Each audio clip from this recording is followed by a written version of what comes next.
Assalamualaikum warahmatullahi wabarakatuh.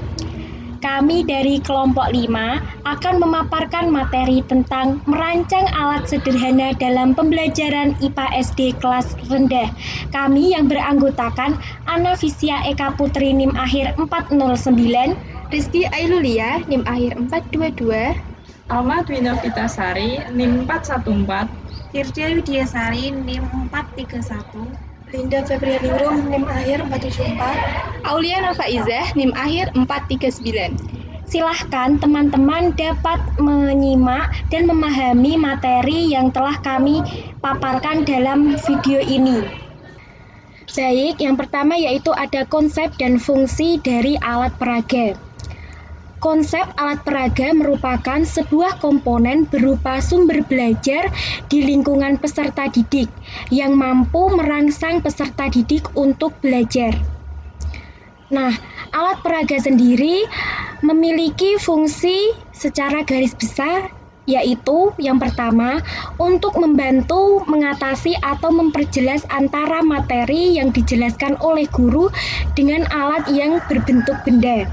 Yang kedua, untuk membantu mengatasi kemampuan peserta didik, ruang, serta tenaga yang terbatas dengan meningkatkan kualitas pembelajaran. Yang ketiga, untuk merangsang peserta didik agar mereka memiliki motivasi belajar yang meningkat. Yang keempat, untuk memudahkan peserta didik dalam memahami konsep, prinsip, maupun teori dalam pembelajaran IPA.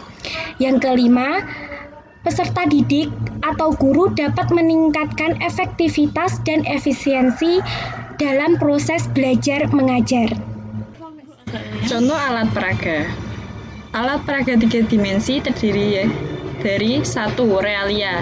Realia merupakan suatu benda yang sebenarnya misalnya guru akan menyampaikan bagian dari tumbuhan tomat.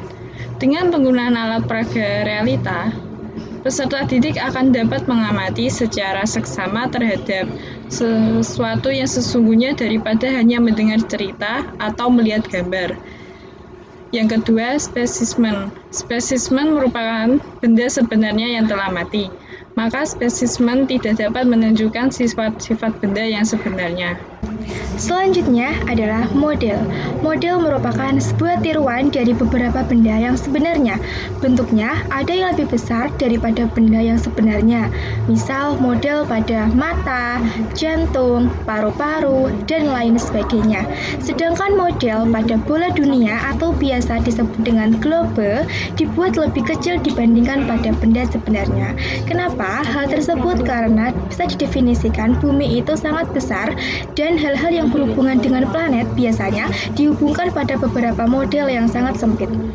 Yang keempat adalah diorama. Diorama merupakan sebuah adegan dalam suatu bentuk miniatur yang menerapkan 3 dimensi. Hal tersebut dapat menggambarkan keadaan sebenarnya. Nah, diorama dapat digunakan untuk menggambarkan suatu peristiwa alam. Contoh nih, pada peristiwa tsunami atau pada peristiwa banjir, pokoknya suatu hal yang berhubungan dengan miniatur. Bahkan seperti gedung-gedung yang tinggi juga dapat digunakan contoh diorama. Yang kelima adalah bak pasir. Bak pasir dapat berfungsi sebagai diorama. Kenapa? Karena bak pasir sangat cocok untuk menjelaskan proses terjadinya erosi akibat banjir dan penebangan hutan, lingkungan hidup, dan hewan. Alat peraga dibedakan menjadi 2 dimensi yang terdiri dari 1 bidang tidak transparan. Contohnya seperti gambar, seperti foto, bahkan poster merupakan salah satu contoh alat peraga yang memiliki bidang tidak transparan. Yang kedua adalah bidang transparan seperti slide, film strik, film, dan transparansi. Hal itu dapat didukung sesuai dengan beberapa hal yang berhubungan dengan kedua dimensi tersebut. Konsep media pembelajaran IPA SD. Media pembelajaran merupakan suatu alat atau wahana untuk menyampaikan atau mengkomunikasikan pesan pembelajaran kepada peserta didik dengan tujuan membantu peserta didik dalam mengungkapkan fenomena alam dan menanamkan konsep dengan perlakuan atau treatment.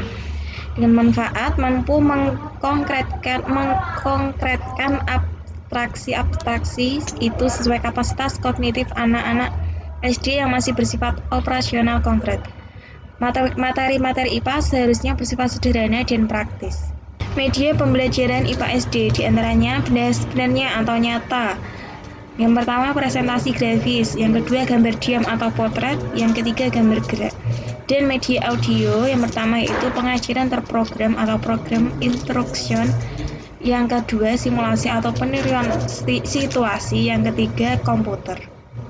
Selanjutnya, konsep penerapan mind mapping.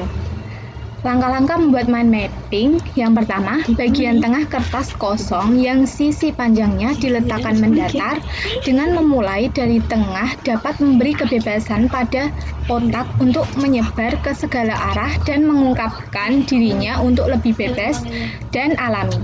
Yang kedua, gambar atau foto untuk ideal sebagai sentral, karena gambar bermakna 1000 kata dan membuat tetap fokus dalam berkonsentrasi. Yang ketiga, penggunaan warna dapat menarik siswa untuk tidak bosan dalam mempelajari materi dan mind map dapat lebih hidup dan menyenangkan.